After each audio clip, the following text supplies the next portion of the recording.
Welcome everybody back to the Bathroom Association Future of Water Theatre. The next 40 minutes or so, we're going to be discussing how software can revolutionise your design or installation business. I'm really lucky to be joined by a panel of expert speakers who have various different solutions which can make a difference to your business. So I'm not going to give a lengthy introduction to them, but I'll ask them to give a bit of an overview of their role, their business, in their own words. So let me start with Matthew. Yeah, hi. So I'm Matt Frogger. I'm the National Sales Manager for Cyncly in the UK. So Cyncly is sort of a collection of brands that some of you may or may not know. Brands such as Winner, Virtual Worlds, EQ. We typically serve the sort of bathroom and kitchen showroom. We serve installers and designers alike as well. So yeah, our reach is predominantly very much in the retail sector in the UK, Ireland, and then of course we do have a global entity too. Thanks, Matt. James. Yeah, I'm James. I look after the partnership program for Simpro Group, which involves Simpro and Big Change. In the UK, we're a job management system, so we support those trades digitalising their processes. And Maurice. Yeah, thank you. My name is Maurice of Omitio. We are a PIM provider, so we sell PIM solutions.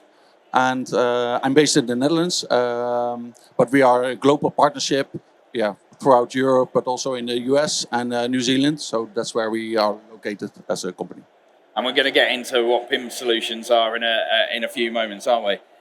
Matthew, let's start with you. Can you give us an overview of the various different packages that are in Cyncly's wheelhouse, and how do you see design software really making a difference to professionals at all levels, whether they're a designer in a retail outlet or a tradesperson on the tools?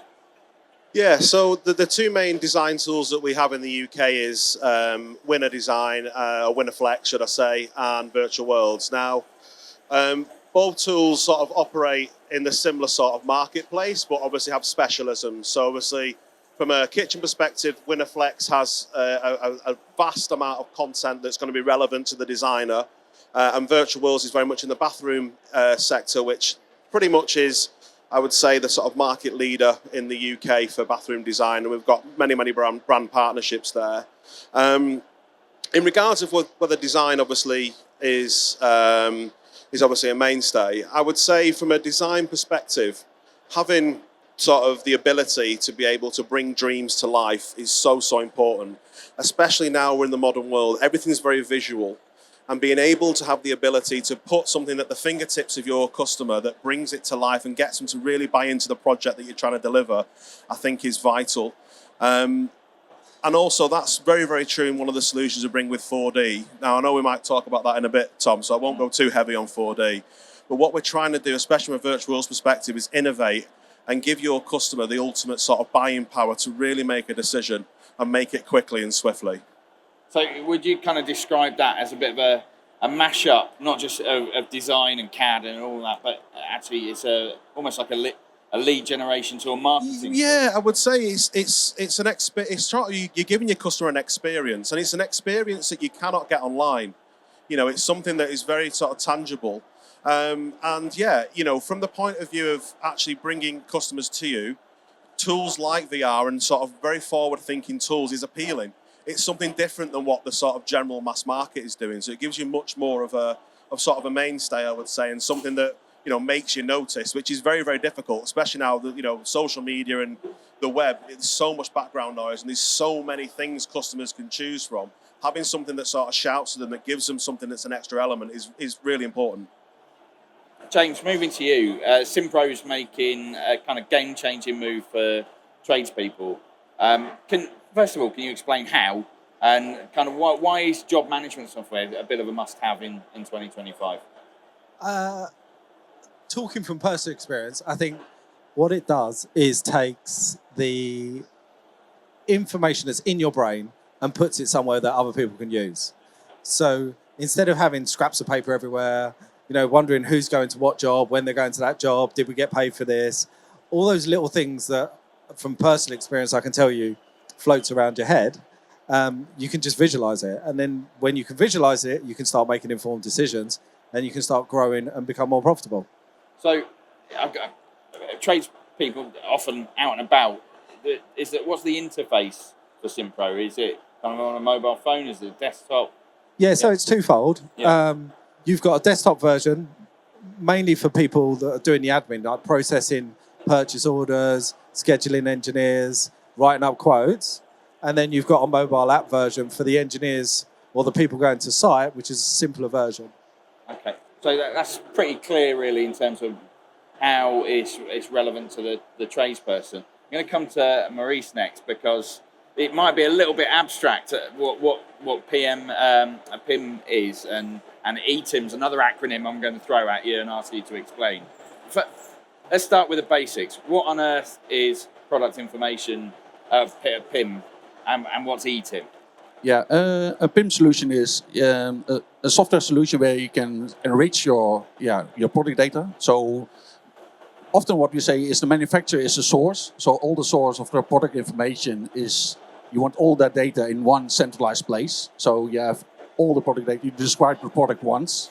And that's where ETIM comes in. So ETIM is more of a classification structure where you define a product once. So you say, okay, this is a toilet. The toilet has certain attributes.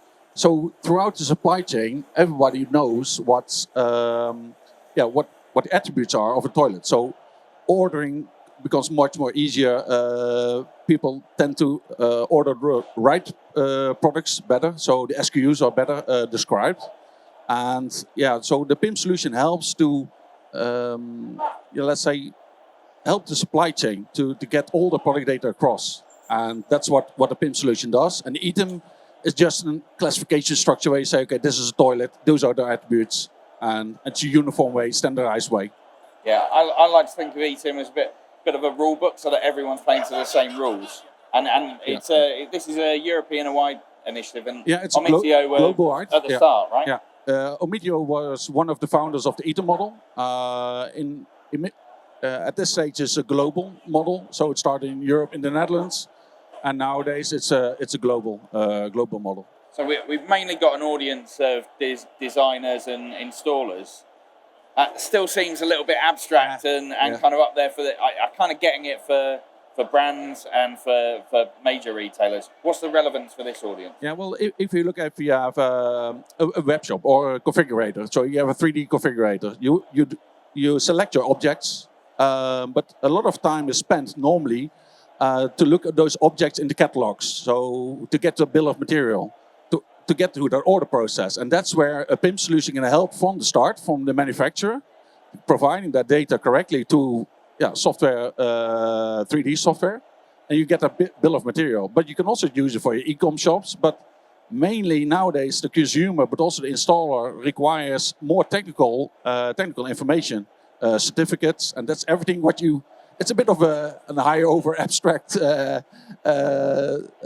scenario still, but it's to structure your product data, and that's where you can all benefit in the supply chain. Just to involve the audience for a second, just by show of hands. Firstly, who's heard of virtual worlds and the systems that they offer? Show of hands. Okay, so not too bad. I'd hope you would, Ben. Simpro and job management software. Show of hands there. Okay, similar sorts of levels. And last but not least, PIM. Okay, so we got quite a good awareness level in the audience. Let's then kind of get into a bit more granular detail on what are the mistakes that businesses often make when it comes to utilising these products that you offer. I'm going to throw that same question out to everybody, but let's start with Matthew.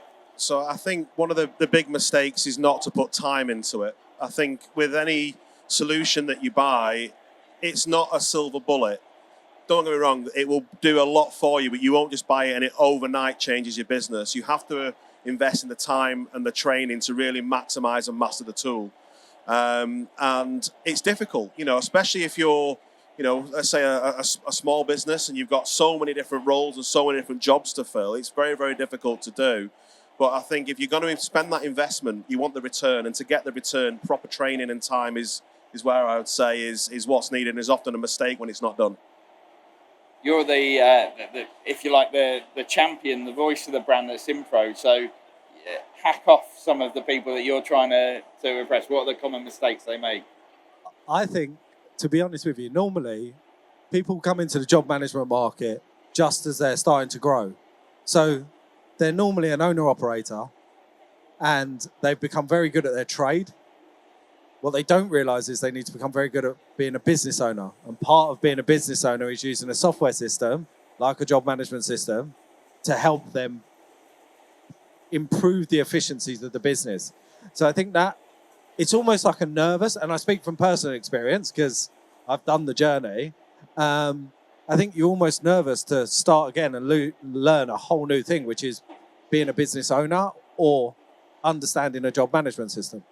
You referenced a personal experience there. You joined us on a panel yesterday. You talked about you had more stress when you had a company with 5 people in the business when you'd grown it to 35. That was actually less stress. Was that because of the implementation of systems like Simpro? And yeah, what mistakes did you make, James? I think arrogance was probably one of them. I got to about 5 engineers and I knew I needed something because to yesterday's, I wasn't sleeping. I mean, this is going to show my age, but I used to go to bed with an dictaphone next to me. So I'd wake up during the night and just voice note things to look at them again in the morning or listen to them again in the morning because I was finding I wasn't sleeping. I knew I needed something like Simpro. I did kick and scream when Simpro was putting in. Like I was the one person who couldn't write an email. I was very much trade heavy. I knew I was a really good plumber. We did great bathroom installations. There was that whole transition to being a business owner. And it took me a good 6 months. But once I understood that was the path I was taking, it was those steps for me. Maurice, from your point of view, I know you work mainly with corporates, don't you? I mean, just touch on the common mistakes that they might make, but also in terms of using the data that you put out there, what are the common mistakes? The most seen problem is that everybody works in data silos. So you see the data is scattered all over the organization. So there's no one truth out there. So you see that product data is done by somebody somewhere in the organization, in an ERP system or sometimes Excel sheets. But then you have marketing who want more, of course, more information, more promotion material, images, documents to send across the supply chain.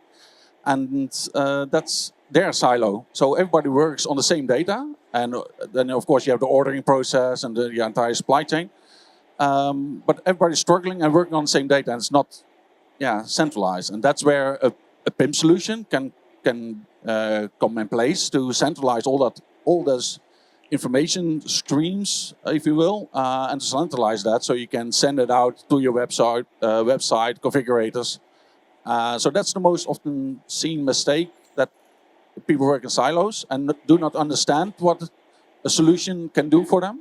And they also think there's a 6-figure often. So they think, okay, this is going to cost me 6 figures and everything has to change. But it's an easy, phase in, if you will. So you have an ERP solution, then a PIM solution, and you can grow into it. So it's not a big... But there is an opportunity, I mean, you mentioned cost, there's an opportunity cost to not embracing this technology as well, isn't there? Sorry? There's a cost attached to not embracing this sort of technology because the supply chains are moving on. Yeah, correct. And you see a higher demand of better quality data. If you cannot deliver, and also by law, so people get asked more and more data. So we have to almost. So it's a bit, but it can be a steep mountain in that way. Yeah, James. I just wanted to add a layer on what you were saying. I think software companies have inherently built data silos, and it's only really over the last 4 or 5 years that we've kind of all come out of our shell. Because if you look at the 3 softwares here, we all do something slightly different, but we also do something everyone else does. But I think having that understanding that no one software can do everything for a business now, and this is why, I mean, speaking from like Simpro Group's point of view, we've invested really heavily in a marketplace where we're actively introducing partners. I mean, going around the stands today, there's about 15 partners that partner with Simpro Group because we know we can't do everything, and there's actually better technology out there that can do certain elements. I think that's really important from a software side, that people that are buying into software to run their businesses look at the software that has an ecosystem that's growing. And does it just extending that a bit further? Are there kind of APIs that connect your software with I didn't want to go too technical, but there's.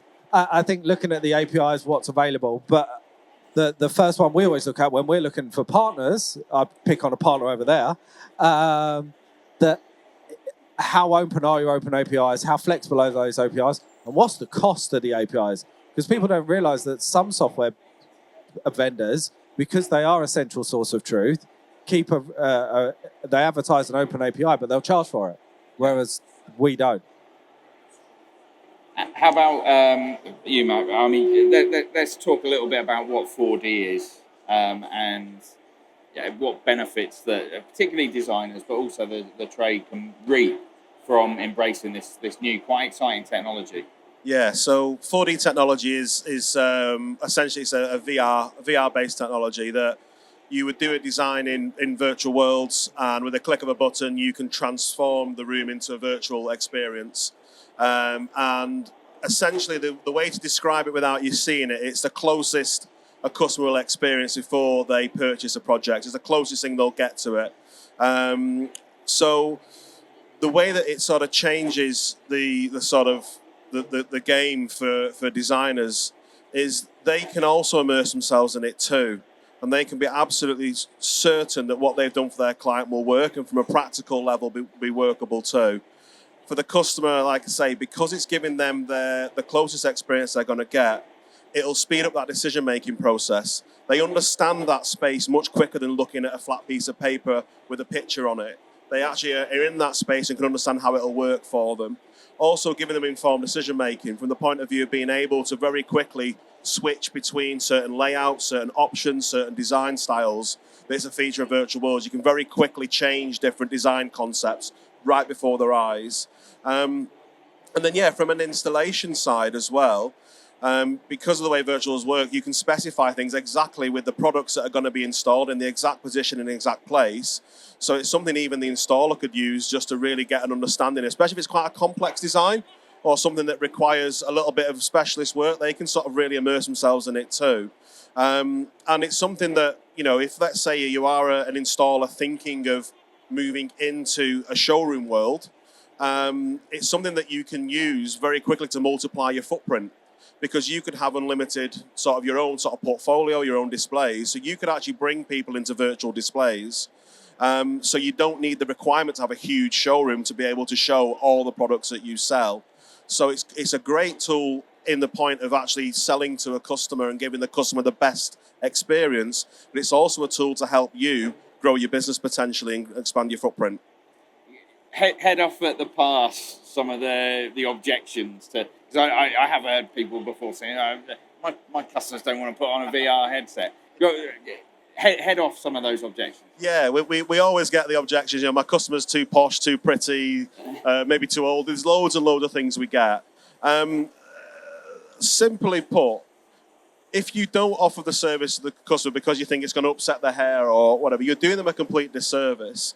We've had this solution now for quite some time, and we've surveyed an unreal amount of customers. And what we often find surprising is actually the older demographics that actually are the most impressed, because it's a whole new experience to them. I would say now, how many here actually have used VR in some capacity now, would you say? Yeah, a couple. Quite. It's becoming more and more of a technology. Years ago, no one would put the hand up, and it'd be completely alien. Well, we did it last year, didn't we? Yeah, and everyone was, exactly. But now, more and more people are using it. But the older demographic, typically, it's still new to them, and it's actually so much more impressive to them. So the old adage of, it's only for 20-somethings, it's just not the case. It's not the case. And essentially, when you're speaking with customers, it's a try before you buy service. You wouldn't buy a car without test driving it. You wouldn't buy a house normally without viewing it. The bathroom is, let's be honest, one of the biggest purchases you'll make in your life. Why would you not test drive that too? So, I would say we get a lot of those, but ultimately, the survey statistics we have, the anecdotal evidence we have, and our customers that use it currently, that's not the case. It's about approaching it from a place of making sure you're giving your customer the best service and not eliminating people just because you think they might be too one way or another not to take it. So we've heard a lot about the benefits of 4D there. Let's be quite explicit about the benefits of job management in terms of understanding price, costs, margins, and so on.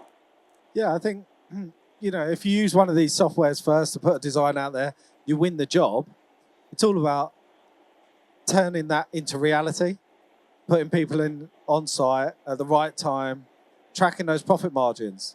Because it's okay sending out a quote and estimating the fact you're going to make a 20%, 30% gross margin, but actually what's the reality at the end of it? Because everyone could be busy fools. And job management gives you that visibility, especially when you're looking at the likes of Simpro and Big Change. It does it in a way that makes sense to people that have been in the trade. You don't have to have a degree in business to understand this information. But it's crucial. If you want to grow and develop and build a good reputation, you need to make sure that you're profitable. Also, you need to understand where things have gone wrong. What parts break, what parts don't break. How often do we go back to that customer? Do we need to repaint that wall? Is the bath wobbly? All that information you can track in a job management system so you can educate your team to install better the next time round. So it's that continual learning process. Well, that data actually... Our association has mainly been made up of manufacturers for a long time. That data actually sounds really interesting to manufacturers. So perhaps we need to be considering how we're now the Bathroom Association because we want to hold everyone close and unite them. It sounds like there's a great opportunity there. Yeah, I mean, I won't talk too much about boilers, but there's a lot of moving parts in those, and we've done a lot of work with regards to understanding what's needing replacing in certain boilers, so that it can go back to manufacturers. Plus also, it's things like understanding what you need on the van. So if you're going back to a bathroom and you always fit a particular type of bath or toilet, and you know that little piece always breaks, well, stock it in someone's van. So when you're sending an engineer back, you're only sending an engineer back once. Again, it comes back to those profit margins, visualizing how much you're actually earning off the jobs. Maurice, we focused a lot at the start of this conversation on PIM and on E-Team and quite high-level kind of abstract ideas, but Omitio are also in the 3D configuration space in Europe, aren't they? How is the European market kind of embracing this sort of tech, and what, if any, differences are there from what Matthew was discussing? Well, a lot of what we see in Europe growing is the need for 3D configurators. We see a lot of also. In the past, you saw that a manufacturer created their own 3D configurator. It was more of a standalone. What we see now more getting that 3D configurator going to be integrated in the e-commerce solution. So it makes it easier for the consumer or for the installer to select the correct products via configurator. The same as Matthew described, it's you want to see and feel and want a solution that steers you the correct way so you don't forget anything. And that's what we see throughout Europe, but also in the US now, getting more and more requests for configurators, and to see what you can do. And you get, once you configured a solution, you get the bill of material. So it's also that time-consuming, what normally a time-consuming process gets speed up and directly in your shopping cart. And that's where we offer also 3D bathroom solutions, but also more on the electrotechnical side. And that's, you see the same, I would say almost industry independent, the growth of 3D tools. Yeah. But people are still unaware of what you can do with it. It's and also they think, again, it's going to cost me a fortune. And sometimes it is, because software is never done, never finished. That's the case. But if you have but all comes down in the end, and that's where we come in for the product data. Product data, if you get the product data right first, then it's easy to build your configurators. It's easy to get the bill of material, and and especially for your manufacturers. That leads us quite nicely to a question for all of you, which is around adoption. I mean, the audience that we're talking to, they're all quite time poor. They're stressed in running their day jobs. Either installing bathrooms or designing them. How can you persuade them to take the plunge and invest in these technologies, get trained up on them, and so on? Yeah, I mean, for me, it's often the time spend. So, one thing that we sometimes do is it's almost like a time audit and really get to understand what time are they currently spending versus what time they could save. Because I think time really is probably the most valuable commodity, I think, to be quite honest, especially as a business owner, and is actually, what tools can you implement to save time? For instance, being able to do a design and then hit a button and it's quote it straight away, rather than having to manually go to an Excel sheet and then type everything out individually. Just things like that could save you half an hour. If you're doing 4 or 5 of these a week, it really starts to add up. So I think, to be honest, that's typically where I would say is one of the stronger wins that sort of pushes to actually, we probably need to look at adopting and moving with this. James, any thoughts? How do you get people to take the plunge? I think it's displaying, like from our side of things with job management, you've got 2 types of people. You've got the owner-operator who's got a small business and he's making his first step into, or her first step into job management. And then you've got the more established businesses that have maybe been on an incubator-style job management or even spreadsheets, and then they're making the plunge. There's 2 points to it, but the first one is displaying an ROI that's meaningful to that business. So not just saying, if you spend this, you'll save this, but actually building out that business case for them so that they know. Because if they can realise the ROI, the time and investment's naturally going to come off the back of that. The sort of second point to that, but it's more for the smaller businesses, is I'm going to say what gets said in this industry way too many times, but it's working on the business, not in the business. And you need to give them that mind shift. Going back to my earlier point, it's learning that new skill of becoming a business owner, not a tradesperson. And it's not just financial ROI, is it? I mean, thinking back to our conversation yesterday, it's almost like psychological well-being as well. Yeah, I mean, if you can relate to that owner-operator that's not sleeping at night, working 7 days a week, not seeing the family, stressed to the eyeballs, and still not earning the money that they're expecting to earn. Sometimes the money is the byproduct, but getting their life back is the priority. When you're looking at the slightly larger businesses, it's more money generated. Like they're looking at the efficiency savings or the reskilling they can do with certain staff inside the business. Maurice, any thoughts on how we kind of drive adoption in your kind of varied portfolio? Yeah, we have, of course, we have mainly manufacturers, wholesalers, buying groups in our clientele. It's more that if you look at install, I think for installers it's pretty much the same. What you want to look at is not just implementing a software solution which does that one trick, to see it as one process. And the thing is, what we try to do with the customer is to identify, okay, where are the error rates? So you see, okay, what goes wrong? Where's the easy gains of that, let's say 70% win? Is it in the returns? Is it in the quality of products? What do you do?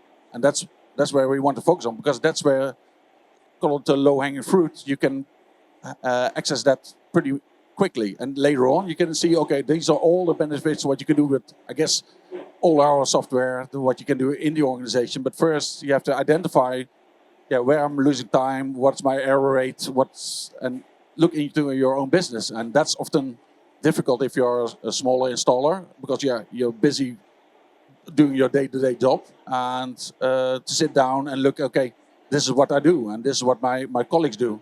And that's where we see a lot of opportunities, but often the day-to-day business take the upper hand, and then it stays like that. So, So I've got one final question for each of our panellists to kind of wrap up the session. And it's a very straightforward one. If there was one message you wanted our audience to take away on why digital transformation is important, what is it? And I'm going to be really mean and pick on you first, Maurice, and give Matthew the most time to think about it. All right, thanks. I would say the problem in the bathroom industry is more to get good structured product data throughout. So, and there's a high demand of product data. So for me, and I think for the industry, having good structured product data is not a nice to have. It's more of a necessity of how the enterprise or the organization or the supply chain should work. And of course, it's a big step to take because where to start. And that's where often a PIM solution or look at your processes can help. But product data is going to be key, I think, for the industry to get supply chain in order, to get the e-com in order, get all the restrictions by law in order over time. So that would say, focus on your product data. James. I would say if you want to become a business owner or grow a business, and if you ever want to consider selling your business, you need to find the right software partners at an early stage that will grow with you. So that's quite a compelling case. Matt.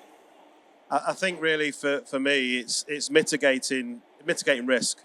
I think the market is getting more and more competitive. It's the most competitive that I've known it. And it's being able to give your customer the absolute best service that makes you stand out and basically mitigates the risk of being left behind. So yeah, that's what I would say. Folks, that brings our session to an end. Thank you all for staying throughout, and please show your appreciation for our panel.